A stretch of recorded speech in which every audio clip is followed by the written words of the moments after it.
सभी नए व्यूअर्स से अनुरोध है कि वे कृपया जयपुर डायलॉग्स को सब्सक्राइब करें और जो पुराने व्यूअर्स हैं और उन्होंने सब्सक्राइब नहीं किया है वो भी सब्सक्राइब करें और अपने मित्रगणों को, अपने जान पहचान वालों को भी जयपुर डायलॉग्स का कंटेंट रेकमेंड करें और सब्सक्राइब कराएं। नमस्ते, मैं हूं संजय दीक्षित और आप देख रहे हैं दी जयपुर डायलॉग्स। इंडिया अलायंस के ऊपर संकट के बादल गहराते चले जा रहे हैं। आज सुप्रीम कोर्ट से एक के बाद एक 3 झटके लगे हैं। 2 तो पश्चिम बंगाल को और एक हमारे केजरीवाल को और एक लगने वाला है, जो बहुत मामला जो है वो पेचीदा है, वो लगने वाला है आंध्र प्रदेश के रेवंत रेड्डी को, कांग्रेस को। ये क्या क्या झटके हैं, पहले बात कर लेते हैं सुप्रीम कोर्ट की। सुप्रीम कोर्ट में क्या हुआ? सुप्रीम कोर्ट में आज केजरीवाल की सुनवाई थी और केजरीवाल की सुनवाई आरंभ से ही उल्टी पड़ गई जब सबसे पहले जस्टिस खन्ना ने ये पूछ लिया कि भैया ये तो बताओ कि आप जो है ट्रायल कोर्ट में जमानत के लिए क्यों नहीं गए। तो अब आप जानते हैं हमारे सिंघवी साहब है वहाँ पर, तो सिंघवी साहब ने कहा नहीं साहब, हम तो जमानत के लिए इसलिए नहीं गए, तो हम तो कह रहे हैं अरेस्ट ही इलीगल है। और अरेस्ट इसलिए इलीगल है कि साहब देखिए कि केवल एक गवाह की, और वो भी वायदा माफ गवाह की टेस्टिमनी पर, उसकी गवाही पर ये पूरा का पूरा मामला आधारित है। और इसमें जो है वो ये प्रूव करना, सिद्ध करना आवश्यक था इनके लिए कि हमारे पास कोई, हमारे पोजीशन में कोई मटेरियल है। हाँ जी, आपको ध्यान है ना, पोजीशन में मटेरियल तो तब रहे जब आप अपने फ़ोन जो हैं वो डिस्ट्रॉय ना करें। 170 आईफोन 210 दिनों में नष्ट किए गए केजरीवाल द्वारा। ये तो अभी आएगा, क्योंकि आज क्या हुआ कि आज हियरिंग कंक्लूड नहीं हुई क्योंकि जब अभिषेक सिंघवी से पूछा गया कि अभी आपको कितना समय और चाहिए, तो उन्होंने कहा मुझे 1 घंटा और चाहिए। तब फिर जजेस ने हियरिंग जो थी वो अगले दिन के लिए टाल दी, क्योंकि मैटर आया ही बहुत लेट था, लगभग 3:30 बजे मैटर आया था। तो मैटर कल के लिए चला गया। लेकिन जिसको कहते हैं ना, कुछ कुछ अंदाज़ा लग जाता है। जिस तरह के प्रश्न पूछे जा रहे थे, जब वो किस्से कहानी सुना रहे थे, तो जजेस ने कहा कि भैया ग्राउंड पे आओ, ये आप जो है किससे कहानी ना सुनाओ, सीधे ग्राउंड पे आओ, ये बताओ कि आपको अरेस्ट जो है वो किस ग्राउंड पे चैलेंज कर रहे हो। फिर साहब हम सेक्शन 50 PMLA के ग्राउंड पे चैलेंज कर रहे हैं, सेक्शन 50 के जो ग्राउंड्स हैं इसमें मीट आउट नहीं होते हैं। उन्होंने ये भी पूछ लिया कि भाई आपको तो नोटिस दिए गए थे ना, आप क्यों नहीं गए? तो नोटिस दिए गए थे और आप नहीं गए, और उसके बाद आप ये कह रहे हो कि साहब कि आपके साथ बड़ा अन्याय हो गया, ये कैसे चलेगा? कि नहीं हम तो इसलिए नहीं गए क्योंकि जो ग्राउंड थे वो मीट आउट नहीं होते थे, जैसे कि वो स्वयं सब कुछ निर्धारित करेंगे। अब आगे क्या आने वाला है, क्योंकि हाई कोर्ट में जस्टिस स्वर्णकांता शर्मा ने जो जजमेंट दिया था उसमें तो उन्होंने सारी चीज़ें बिल्कुल स्पष्ट करके लिख दी थी, और उन्होंने तो मनी ट्रेल का भी पूरा उल्लेख कर दिया था, और मनी ट्रेल में क्या क्या मिला है और किस प्रकार से उससे प्राइमा फेसी केजरीवाल की संलिप्तता बनती है, वो सारी चीज़ें उसमें आ चुकी हैं। साथ में जो ये नहीं गए हैं 9 सम्मन के बाद भी, वो भी उसमें आ चुका है।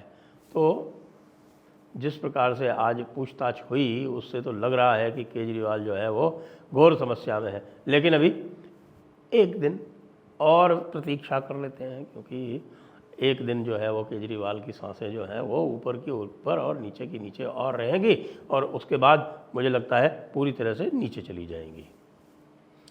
अब दूसरा जो मैटर एक और जो है, जिसमें इंडिया अलायंस की ऐसी तैसी किरकिरी हो गई।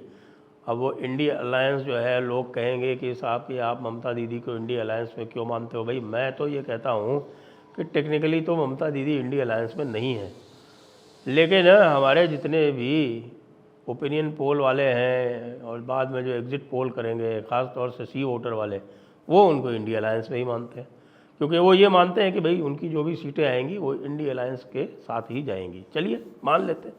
तब अगर वो टेक्निकली इंडिया अलायंस की हैं तो उनको तो आज बहुत बड़ा झटका लगा। संदेश खाली केस में सुप्रीम कोर्ट में गई थी ऊपर, मतलब पश्चिम बंगाल सरकार गई थी ऊपर, तो सुप्रीम कोर्ट ने ये पूछ लिया कि भाई ये बताओ कि ये जो शाहजहां शेख है ये तो प्राइवेट इंडिविजुअल है ना, ये कोई सरकारी कर्मचारी है या सरकारी अधिकारी है, तो सरकार का नुमाइंदा है, कोई मंत्री है, कोई कुछ है क्या? कि नहीं, ये तो नहीं है।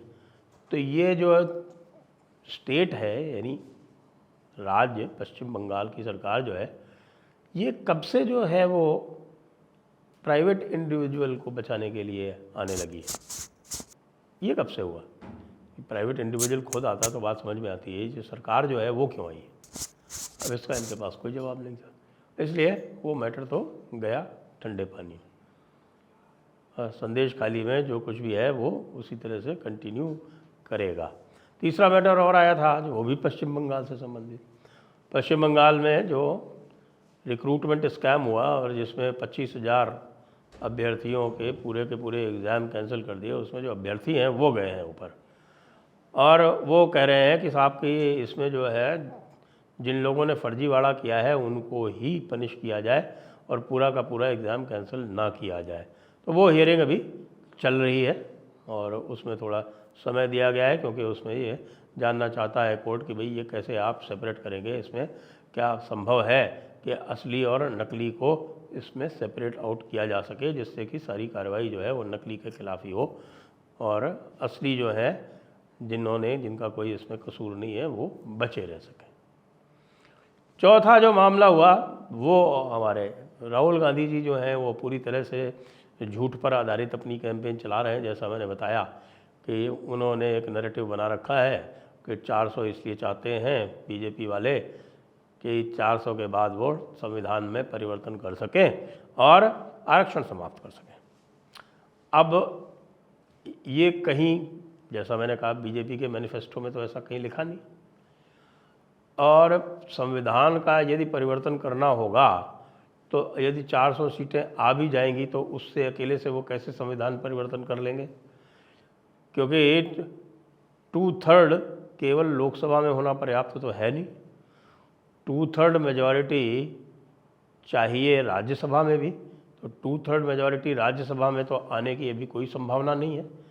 तो ये झूठ जो है ये लगातार क्यों फैला रही है कांग्रेस? साथ में झूठ की तो इंतहा तब हो गई जब कल एक डीप फेक वीडियो बना के वायरल कर दिया गया अमित शाह का, जिसमें अमित शाह ने आंध्र प्रदेश में कहा कि भाई हम मुस्लिम रिजर्वेशन समाप्त कर देंगे। उस मुस्लिम रिजर्वेशन का उसमें फेक वीडियो बना दिया गया कि हम SC ST OBC रिजर्वेशन समाप्त कर देंगे। और तो और इसको जो है उनके मुख्यमंत्री ने स्वयं शेयर कर दिया। जी हाँ, मुख्यमंत्री ने वो वीडियो जो है वो शेयर कर दिया।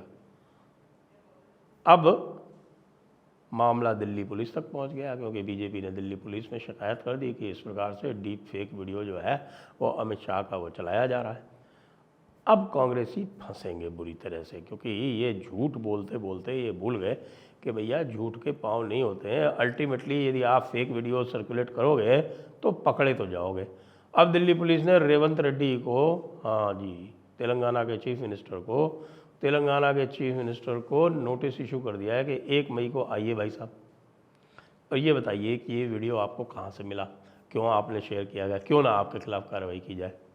डीप फेक वीडियो शेयर करना, बनाना, ये सब जो है ये गंभीर अधिकार है, गंभीर अपराध है। IT एक्ट में भी, IT एक्ट में ये काम जो है ये गंभीर अपराधों की श्रेणी में आते हैं।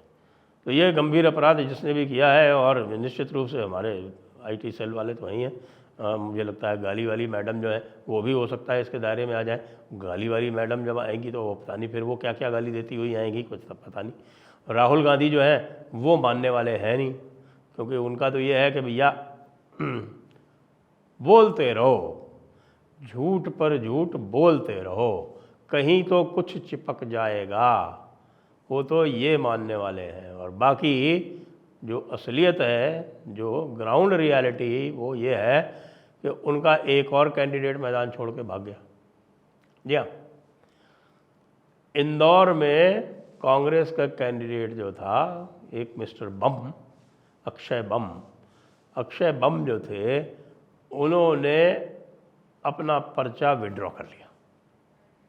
वो कैलाश विजयवर्गीय जी के साथ गए चुनाव अधिकारी के पास और वहाँ जाकर अपना जो वैलिड नॉमिनेशन पेपर था, जो स्क्रूटिनी के बाद वैलिड पाया गया था, उसको उन्होंने वापस ले लिया। अब वहाँ कोई कांग्रेस प्रत्याशी नहीं रहा। चुनाव तो होगा क्योंकि बाकी लोगों ने नहीं विड्रॉ किया, सूरत की तरह नहीं होगा जहाँ डिक्लेरेशन ही हो गया।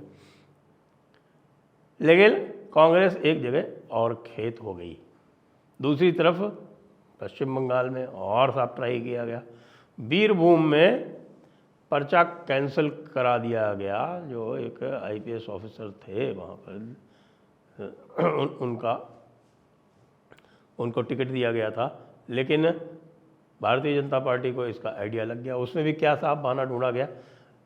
आईपीएस ऑफिसर जो थे उन्होंने 1 महीने पहले रिज़ाइन कर दिया था, तो उनको एक नो ड्यू सर्टिफिकेट देना होता है। वो नो ड्यू सर्टिफिकेट उन्होंने अप्लाई किया, सरकार ने नहीं दिया।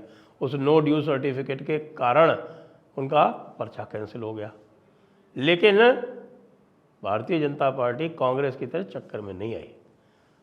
भारतीय जनता पार्टी ने बीरभूम से एक हिंदू संहिता के एक देवतनु भट्टाचार्य जी का बैकअप के रूप में फॉर्म भरवा दिया और बैकअप के रूप में उनका नॉमिनेशन कंफर्म करा दिया और वो आधिकारिक कैंडिडेट बन गए। तो ऐसा नहीं हुआ कि इनके तमाम कोशिशों के बावजूद, तमाम प्रयत्नों के उपरांत भी ये बीरभूम से इसमें सफल नहीं हो पाए कि भाई समाप्त ही हो जाए वहाँ से चुनौती। ऐसा नहीं हुआ। तो ये आज के तमाम रोचक किस्से हैं और इलेक्शन सीजन में ये इस तरह के तमाम रोचक किस्से हम आपको इलेक्शन डायरी में लगातार लाते रहेंगे। जय हिंद, जय भारत, वंदे मातरम।